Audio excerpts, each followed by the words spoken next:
It's time once again for Dialogue Conspiracy with political research specialist Mae Brussell, who for 5 years has shared with us her extensive research into political assassinations and abuses of power in this country.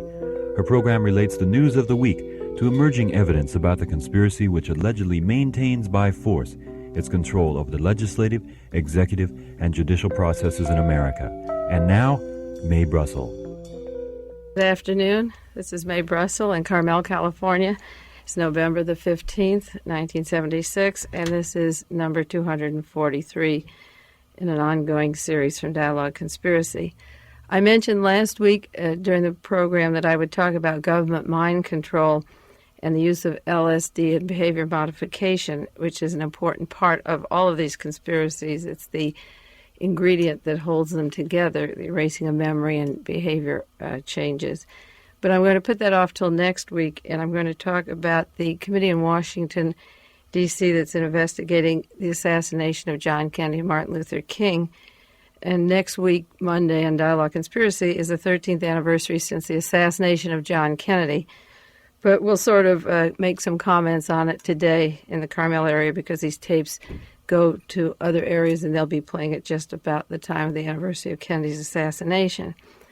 I was home last night, Sunday night, and I got a phone call about 12 at night or 1 in the morning from one of America's very finest researchers, a very dedicated person from the Los Angeles area who was excited, and he called me. He got information from somebody in the news media that Mark Lane was out in Los Angeles at a meeting called the Human Growth Society at the Bel Air Sands Hotel. This was Sunday evening, November 24th, 1976. And that he was speaking to these people about his committee in Washington, D.C. that's opening up the Kennedy assassination. And he had spoken at a bank Friday in the same city. And among other things that he said to the group was that he helped bring Richard Sprague to head the congressional investigation that's going on in Washington that will proceed as soon as the inauguration is over, probably with full speed. But there is this congressional committee opening up the Kennedy assassination, the Martin Luther King assassination. And Mark Lane told them at this meeting, he said, these are quotes as close as I could get. I understand that Mark denied saying them on Sunday, but he said them on Friday, and I heard from somebody who was there Sunday. He said, I'm on the inside of this investigation, and I'm monitoring who the nuts are, because if there's anything I know well, and I've been here from the very beginning, it's the nuts and the crazies. And I will see that that committee in Washington does not get 1 ounce of evidence from them. And that starts with Mae Brussell and Sherman Skolnik. And that's Mark Lane in Washington, D.C., advising the committee. And I have the address and the phone number I'll give you later to write Richard Sprague, who's heading the committee, if you're interested, and write to Sherman Skolnik in Chicago. Well, that isn't new for Mark Lane. He was on WBAI in New York City for hours last Sunday night for 5 hours, trying to discredit a lot of the things I've done, a lot of the work I've done. And then he was on again an afternoon program. And this tape will go to WBAI in New York because I get equal time to answer Mark Lane's charges. And so the Dialogue Conspiracy will be sent to WBAI, and I will answer some of his charges. A lot of people ask me what's going on in Washington. Will the investigation be cleared up? How is it going to proceed? Somebody just asked me this afternoon. I was in the shoe repair shop. Do you think they'll come to the truth? And my opinion is that, unfortunately, it will not be the investigation that I would want it to be any more than Watergate investigated what really happened in 1972. To open up Watergate, I considered opening up the Dorothy Hunt plane crash, the death of J. Edgar Hoover, the shooting of George Wallace, the accident Chappaquiddick, and back to 1968, the Robert Kennedy assassination, and the Howard Hughes money behind it, and the links to Larry O'Brien and the Democratic Party. And not one of those 5 or 6 things was touched by the Watergate investigation. So I don't consider that Watergate has been investigated at all. And because it's very confusing to people to know who the researchers are and which sides are lined up in Washington, D.C., and to answer the allegations of Mark Lane, I'll give you a brief summary. Working with Mark Lane, he's the author who wrote Rush to Judgment. It was about the 3rd or 4th book on the assassination, but the bestseller in America, is George O'Toole, who wrote a book called The Assassination Tapes. And George O'Toole was formerly with the CIA until he came out and began to help Mark Lane and appeared at Boston in 1975 at the Conspiracy Conference. Along with that team is Robert Groden, who formerly worked with Life magazine, which has been a conduit of the CIA for years and had the controversial Abraham Zapruder film, which nobody had access to and has not explained how he had it. And working on that team is Robert Sam Anson of the New Times. George O'Toole and Robert Sam Anson always attacked former District Attorney Jim Garrison in New Orleans, but they work closely with Mark Lane. And then there's Peter Modell, who's a writer and works in communications. Don Freed is part of the Lane, O'Toole, Groden team in Washington. He wrote the movie script Rush to Judgment. He did a play on the Rosenbergs. He got out the Glass House tapes with Louis Tackwood and a book on Bobby Seale. But Don Freed is very loyal to Mark Lane and stands by him. He owns no copies of the Warren Commission hearings.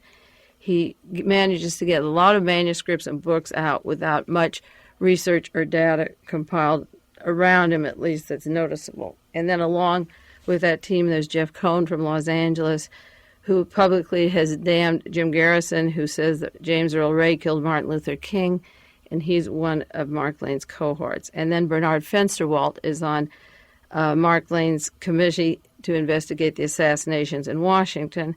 And Bernard Fensterwalt was James McCord's lawyer at the time of Watergate. McCord was in the CIA 21 years. He opened a law partnership in 1976 with James McCandless, McCandless, who's a former State Department intelligence official connected with the Air Transport, the CIA airline. And Fensterwald was considered, along with Mark Lane, as the chief counsel for the committee in Washington. Fensterwald's been described as a CIA mafia lieutenant.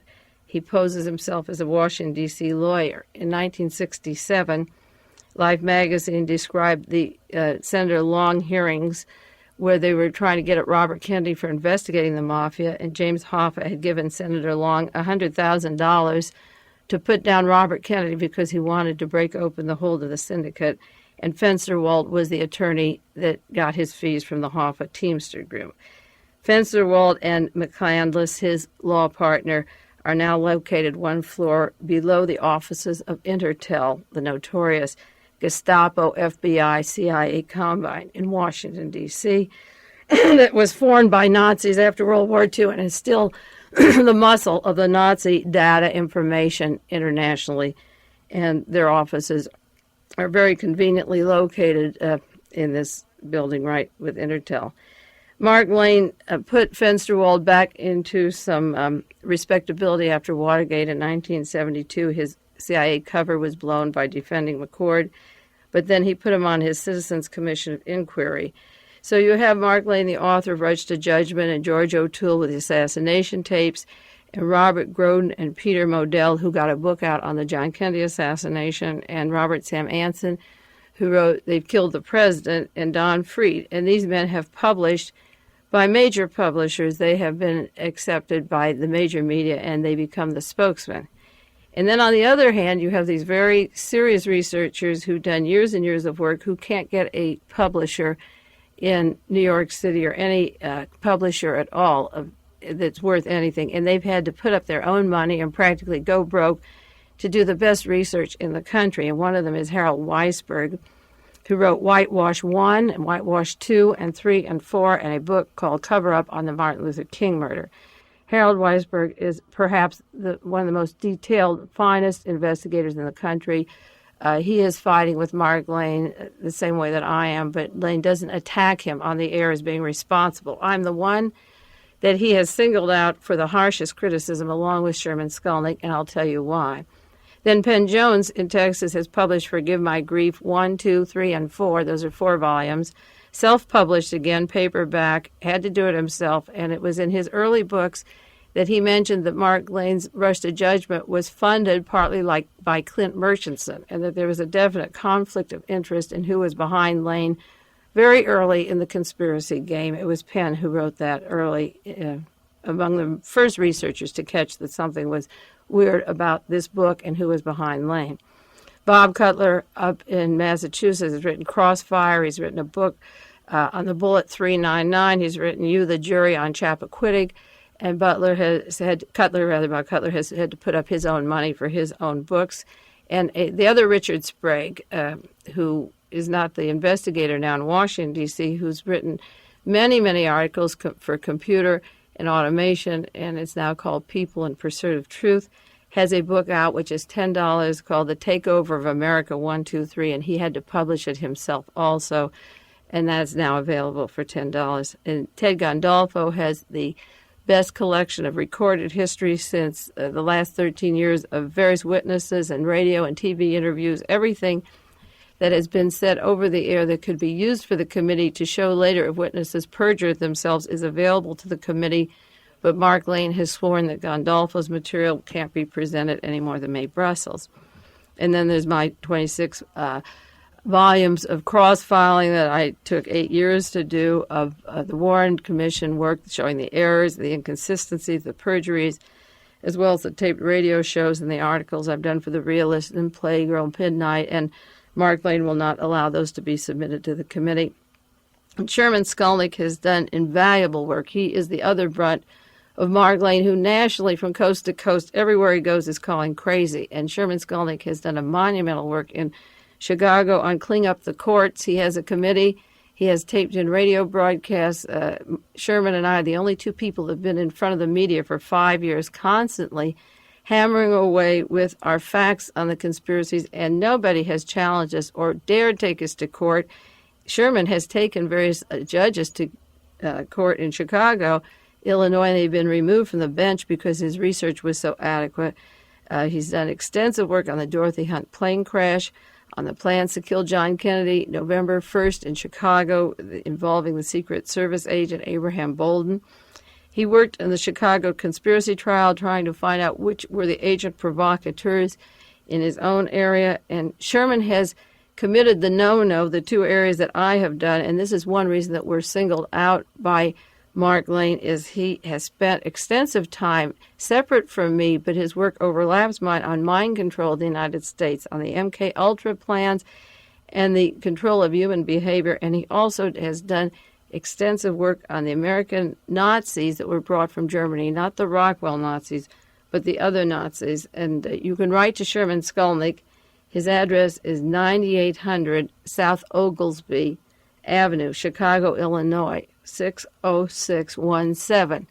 And you can send for his bibliography. And if you didn't get it, if I did too fast, you can write to me or call me at home, and I'll give you his address again and send him 25 cents or 50 cents and get his bibliography on mind control and Nazis that came over from Germany that went into behavior modification or the warfare state in America. And then look at his references. And Mark Lane is traveling with no references, just as I will mail out to you bibliographies upon which I base my statements. And you can have it and look up for yourself what I'm telling you on the air or in my lectures and decide why Mark Lane isn't touching this area and why he is in desperation not only to call us crazy, but to make outright lies. And being a lawyer, he knows better. But Mark Lane is a desperate man, and he's traveling the country absolutely freaked out and has to keep repeating over and over that we are irresponsible. And the reason he has to do it is that we're too close to the truth. And then the other researcher that has done wonderful work is Ted Chirac, who did all the legwork on the Robert Kennedy assassination, produced The Second Gun. It's a complete documentary. Ted has done monumental work, and these are the people that will not be considered before the committee in Washington, whether it's Bob Cutler or myself, Harold Weisberg, Penn Jones, Sherman Skolnik, Ted Chirac, are completely excluded because Fensterwald and the Lanes back there are going to hold the line, and they're desperate for what we know. And the fact is that name-calling isn't going to solve the problem of who killed Kennedy. And these people will only be shown for what they are, so it's just a matter of time until all of America understands what they're trying to do in their desperation. Now, the battle, in its simplest terms, is this. There was a conspiracy to kill John Kennedy. All you have to do is read the Warren Report and part of the 26 volumes of hearing and testimony to realize that. And the first cover story of the Central Intelligence Agency in this battle, working with the FBI, was that Oswald did it alone, that he hated society, he was jealous of the rich. Now, as the years went on and new exposures were about to come out, there were other levels of cover stories. One, Castro did it. There was a new article in the paper this week. You saw it. It went over out of the Washington Post that Lee Harvey Oswald was at the Cuban embassy in Mexico, and he told them he was going to be involved in killing Kennedy, and J. Edgar Hoover slipped this in his desk, and after he's dead since 1972, this is 4 years later, Mr. Levy says, let's keep pursuing these files, and comes across this planted, falsified, forged document of Lee Harvey Oswald. If it existed at all, it means that J. Edgar Hoover was hiding the complicity of Lee Harvey Oswald and Fidel Castro in killing Kennedy, and I'm sure that he would have been as anxious to go after them as he was Alvin Creepy Karpis, because all of Hoover's cohorts had gambling and mafia syndicate connections in the Havana, Cuba area, and he would love to have put Lansky and his buddies back into power. And what better way to do it than to pull out the old Oswald did it with Castro and really pin down who killed John Kennedy, make J. Edgar Hoover a hero, and go back and invade Cuba and charge Castro with this crime. So this is delayed evidence, but this is one of the cover stories that Castro did it with Oswald and Jack Ruby. Then if evidence goes too far out of hand, there's certain agents of the CIA that are saying, no, the anti-Castro Cubans did it for a vengeance against the Bay of Pigs operation. And they did it with the mafia so they can bring in John Rosselli and Sam Giancana, who are dead. And then their CIA agents were killed last year, Sheffield Edwards and William Harvey. So they have those dead people. And then there's other dead people like Allen Dulles of the CIA and Edgar Hoover, the CIA, of the FBI, and the oil people, Mr. Murchison, and you have Mr. Helms, or Mr. Hunt, rather, down in Texas. You can blame him. So you have a list of 6 or 8 dead people that the committee can play around with or work on at that grassy knoll area, and still the conspiracy isn't fingered at the highest levels, say the Gerald Ford cover-up, the Richard Helms cover-up, the E. Howard Hunt involvement. The most important men of American history, Richard Nixon, Gerald Ford, Richard Helms, and E. Howard Hunt, are still alive. So it'll be many, many years before that truth comes out of the role they played, and they also have Lyndon Johnson, who's dead. So it's 13 years since Kennedy is killed, and these investigators can work back there, get salaries as lawyers, give speeches, write books, just like Woodward and Bernstein did with their book on the Watergate. They can get a Pulitzer Prize, they can make $1 million movie and be paraded all over the world. But that doesn't mean that the story of Watergate came out, and it doesn't mean that these people are telling the whole story about the John Kennedy assassination. Now, the areas that you can't get into, even though the evidence is available, the no-no is Oswald with the State Department, Marina Oswald is an agent of the CIA, the use of the Justice Department for falsification of documents and evidence, the police department planting photographs that were actually superimposed, the CIA creation of Oswald's doubles, or the white Russian community. This is the no-no area where I have spent many, many, many years, and this is the Neverland. You can't get to it. This is the desperation of the people in Washington to keep in the committee the role of Michael and Ruth Payne and George and Jean de Mohrenschildt and George Bowie, Max Clark, Gally Clark, Lydia Dmitrik, Anna Miller. Why is this a danger? Because when you break down the use of the white Russian community in the Dallas-Fort Worth area, it's no different than breaking down the anti-Castro Cuban community in Miami or the new Iranian police community that are in Washington, D.C. and are just building that new $1 million barn in upstate New York, or breaking down the Korean CIA connections in the United States. The emigre community that are used for counterintelligence against the best interests of the United States have an identical pattern.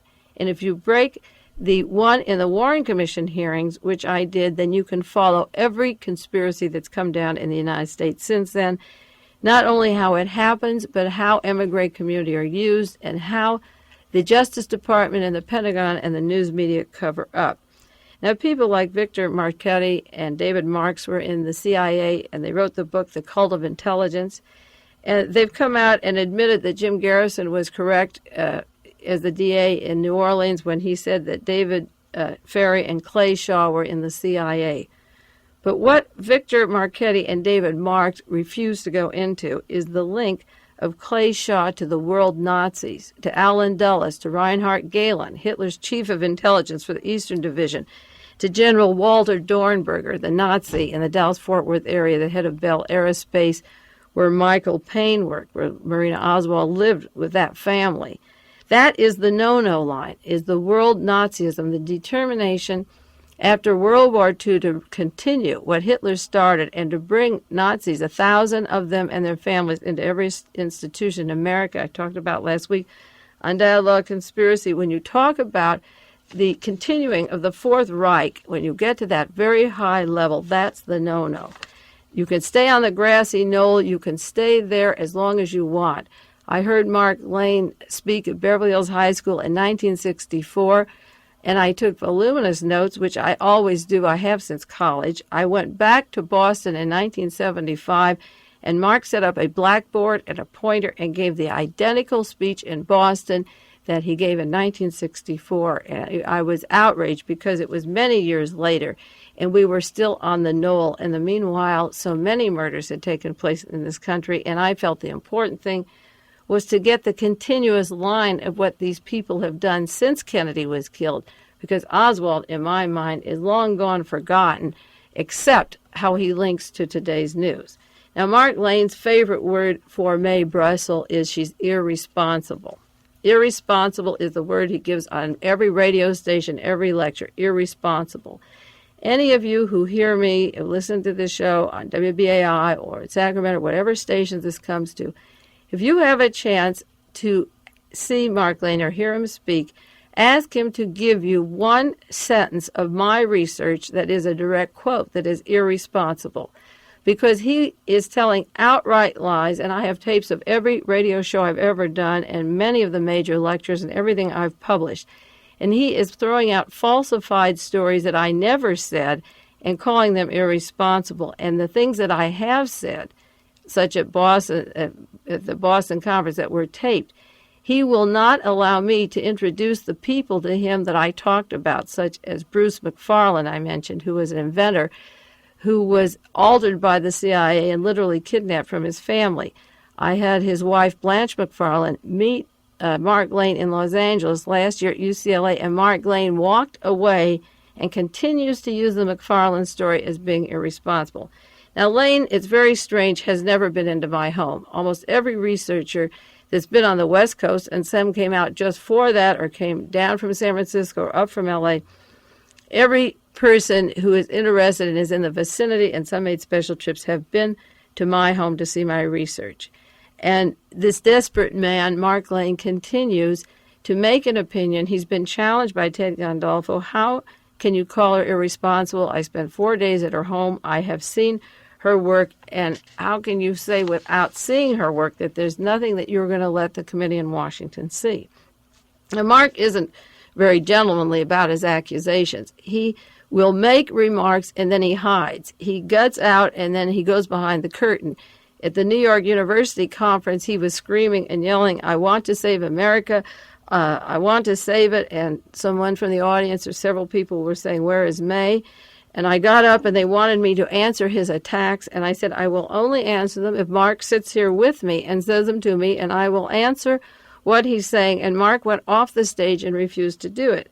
The other night on WBAI New York, Bob Fatz had Mark Lane on the telephone.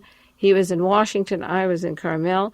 And Bob let me listen to Mark Lane talk for 45 minutes, telling outright lies that were even tape recorded by Ted Gondalfo.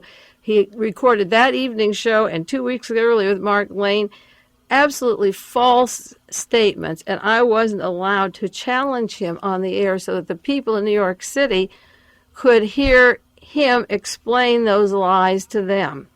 So that while he was talking, I had to listen, and then I could get back on the air and say things. But that isn't what I want to do. I do not want to talk about him. I want him to meet me on the same program, or else shut up, because he continuously goes about these attacks. Now, Mark Lane was doing serious work when Kennedy was killed, or I assume he was. I don't know who he was or where he came from. Another one of his stories is, Mae Brussell calls me Boris, and I come from some other country. I have never said it. No person has ever heard me.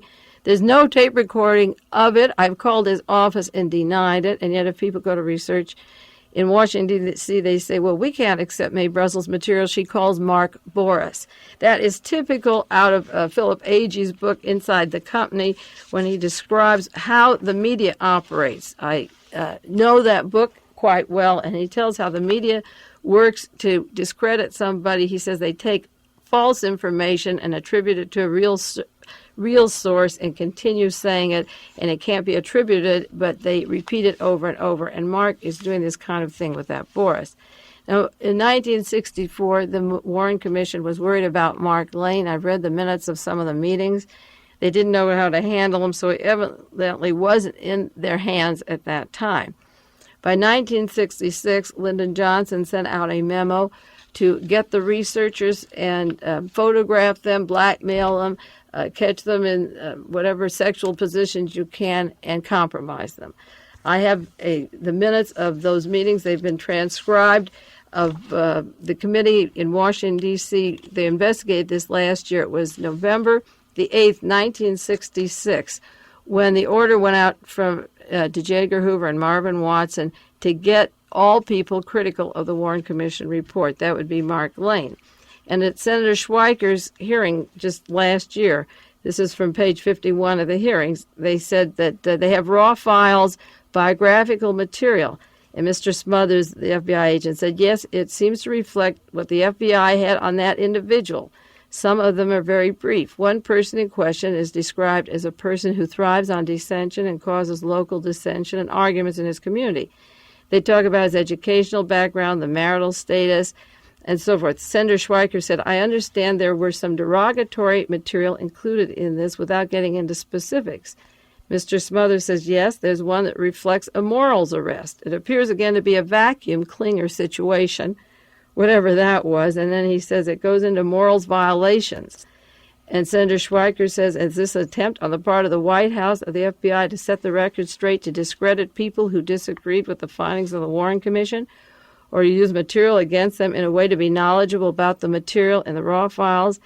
And Mr. Smothers said, to be fair, I don't think they were asked to make use of it, but they were asked to provide it, and every indication is that the FBI provided it. They took no steps further to disseminate it, but the White House had it. And Senator Schweiker said, so that the request initiated from the White House, that's not an internal FBI request, it came from the White House. And he said, that's right. And Schweiker said, I think it's very interesting because it indicates to some extent that you became an intelligence target of somebody or interest, certainly if you disagreed with the Warren Commission.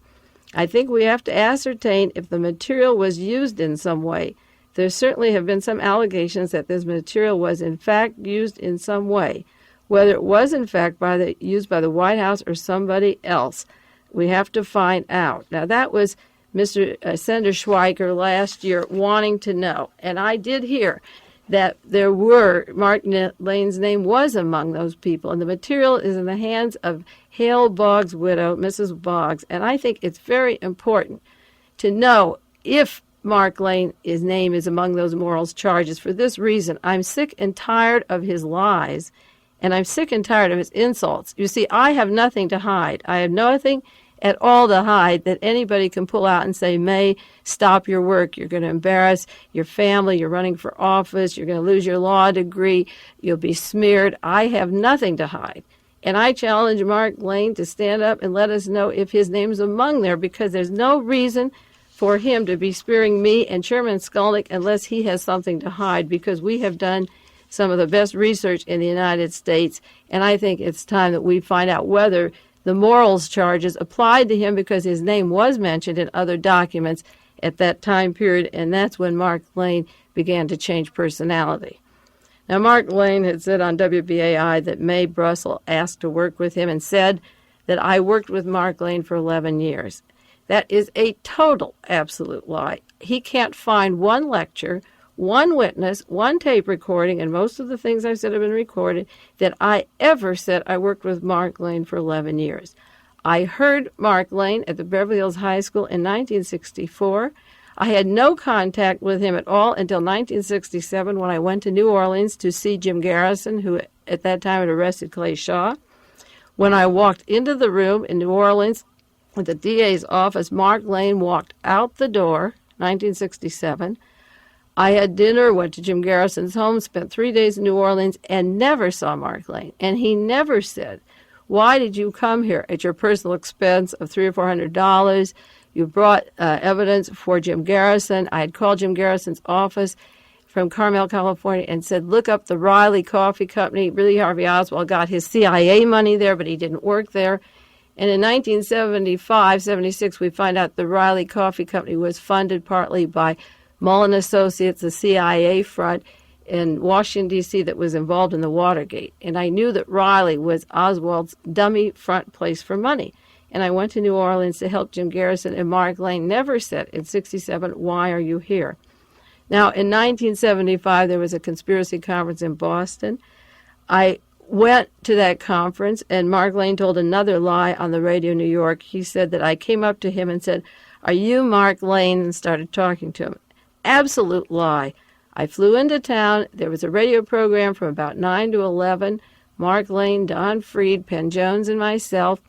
My airplane didn't get in until 8:30. They met me at the airport. I came right in. The men were very friendly. All gave me a big kiss. Hello, mate. We did the rest of the 2-hour show. Went out to dinner at a Greek restaurant directly across the street. And I didn't have 2 words to say to Mark Lane. I brought him some documents from the National Archives, which I didn't believe he had, that even involved him or mentioned his name. He refused to accept them, and I did not see Mark Lane to talk to him at that conference except to sit next to him at the table. Now, Mark Lane got on WBA last week and said, at the Boston conference, Mae Brussell got up there, and the things she said were so embarrassing and laughable and pathetic. I was really feeling sorry for her. Everyone was laughing at her. Not true. I called Dick Gregory last week when I heard what Mark was saying. I said, Dick, did you remember the conference? Dick Gregory and Flo Kennedy sat in the room where I was lecturing, not where the others were. I said, did you hear what happened? He said, yes. Did you like the research? Yes. And he described my research as compared to the other people. I said, will you call BAI and tell them what you heard?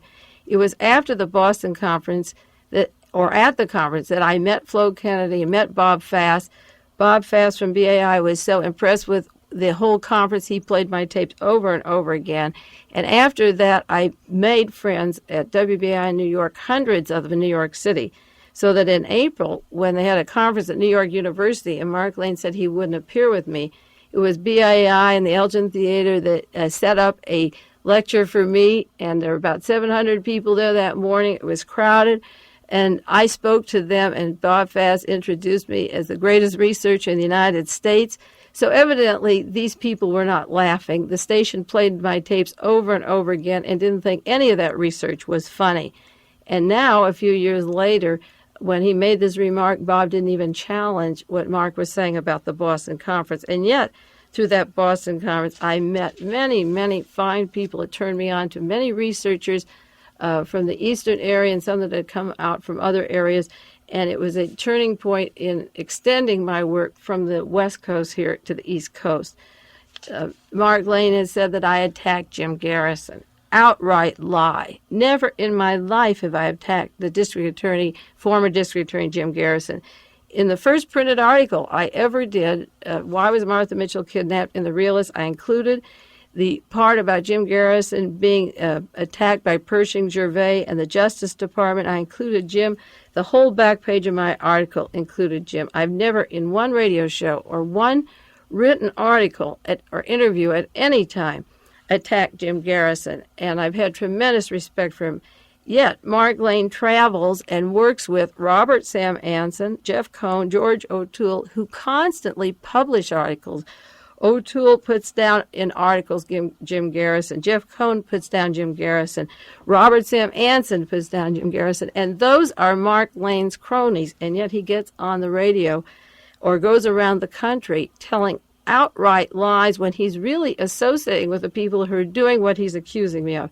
And this is a desperate man because he's a lawyer and he knows better. And he's being exposed at the highest level. I will continue to expose the committee back there, and he wants it to be a success, like Leon Jaworski wanted Watergate to be a success. Another bone of contention is I went to Boston and I mentioned a man named McDonald, and I didn't know his first name and I didn't know what I was talking about. Outright lie of Mark Lane's. I was referring in Boston to a man named Hugh McDonald, who wrote the book after the Boston conference called Appointment in Dallas. I was introduced to this person, Hugh McDonald, by a Paul Wurtzel, who produces the FBI story. He wrote those for years in Los Angeles, the son of Saul Wurtzel, the movie producer. He called me that a man in Los Angeles who worked for the CIA, for Howard Hughes, for the Sheriff's Department, knew a person and had tape recordings of a man who turned out to be, it was Saul, and there would be a chance that I could meet him in Canada. And I asked various people, other researchers, to go up there. I didn't think as a woman alone and not having the money to go there it was safe. But I told them at the conference about Saul and that he was available. And then finally, Hugh McDonald wrote his own book, Appointment in Dallas. But that was the McDonald. The McFarland I was talking about was Bruce McFarland, former director of the Electronic Research Laboratory. He had an outfit up here in the Bay Area, in Lomond up here, called Project Mascar, which was low-cost, non-toxic, 100% pollution-free, smogless fuel for automobiles. He directed laser beams to the moons. It was one of his ideas. He invented death rays from the lasers down to the ground that are being made right now at Hunter Liggett. Bruce McFarland was taken by a woman, atypical fashion, removed from his family, was altered psychologically, reduced semi-vegetable. The government has taken his inventions. Among his inventions are mass amplifier. I've got a list of 30 inventions that he has made for NASA and work that they have used.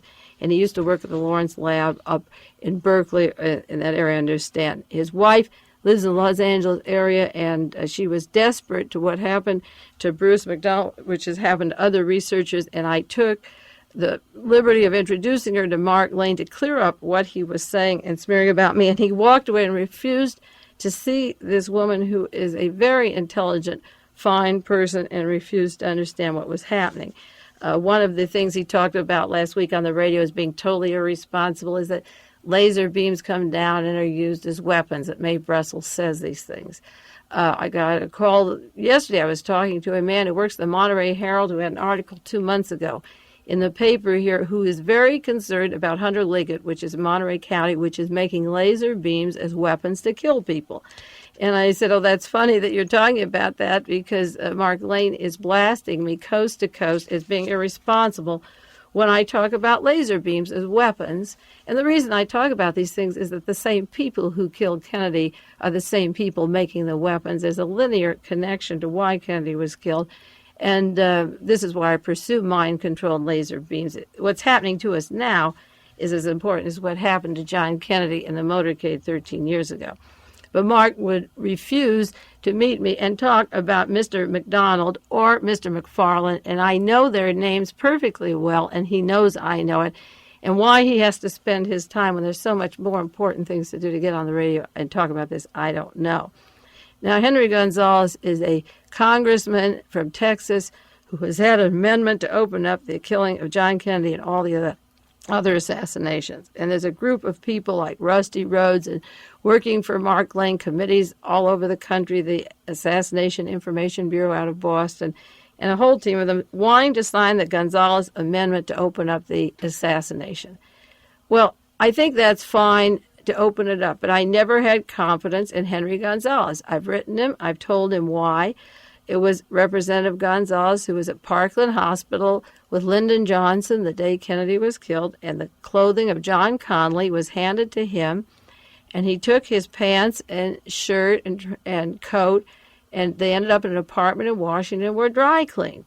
Now, I feel very uneasy about this. If there was a Mr. Jones and he was given the order to destroy the John Kennedy automobile, which was destroyed, as a big piece of evidence in this giant conspiracy, and then Representative Jones wants to find out who killed Kennedy, I think you'd have a good, healthy suspicion of where the car went. And I think that if Representative Gonzales is going to open this up, he owes it to us to tell us the full chain of command about the Connally clothing, because the whole bone of contention is that the bullets came from the front, the fatal bullet came from the front that killed John Kennedy, and not from the Texas School Book Depository.